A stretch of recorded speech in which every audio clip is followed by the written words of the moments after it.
পাথরটা তোমার গায়ে। তুমি এই গাড়ি এগুলো কোথায় নিয়ে যাচ্ছ বলো তো? জামু ভার্সিটি ইউনিভার্সিটিতে এলসিডি পাথর। আচ্ছা। আর এখানে কি কি ধরনের পাথরগুলো কি বড় না ছোট ছোট পাথর? ছোট ছোট। আচ্ছা ভার্সিটি তারা ওখানে স্টোন ক্রাশার মেশিন আছে ওখানে? না না ভার্সিটিতে যে কাজ করতেছে কাজ করে ওখানে নিয়ে যাচ্ছে। এখানে কোনো আমাদের চেকপোস্টে কোনো ম্যাজিস্ট্রেট বা কোনো জায়গায় তোমাদেরকে আটকায়? আটকে তো আটকায় কি করে? আটকায় কি ওই করে? যে তারা চেক করে যে মাল আচ্ছা চেক করলে তোমরা কি দেখাও? পাথর দেখাও না কোনো কাগজ দেখাও? পাথর দেখায় কাগজ দেখায় কাগজটা কি নিয়ে আসতে হবে? না এটা এটা মানে কাগজ তো তুমি ধরো এখানে যেটা নিয়ে যাবে ও কাগজ দেখাবে। কাগজ হচ্ছে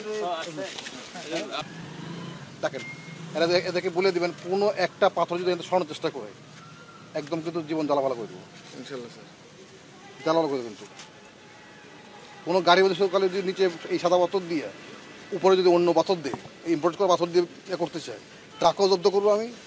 এখন তো স্যার আমরা ওই যে শাকির মিলে আমরা এই শেষ আর ছিল 8,000 মাল স্যার না কিন্তু এরকম চালাকি করতে চাচ্ছি না, সে এখানে ইম্পোর্ট করে পাথর করে রাখছে বাকিটা সব সাদা পাথর করে রাখছে। আপনার দায়িত্ব হচ্ছে এখানে কোনো মাল এই সবজি এই সুতন কোথায় এই যে মেম্বার সাহেব এখানে এটা খোঁজ খবর নেও যে এটা কার, এটা কার, সবটা কার, এটা কার, কোনো পাথর করে না করে, ঠিক আছে? এখানে ট্রাকের নাম্বারটা আমার শুনে রাখছি, এই ট্রাক যেন এখান থেকে মুভ না করে।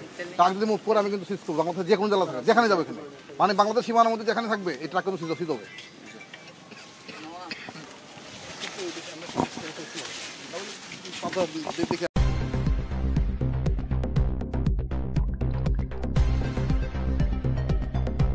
News Vision Digital Multimedia.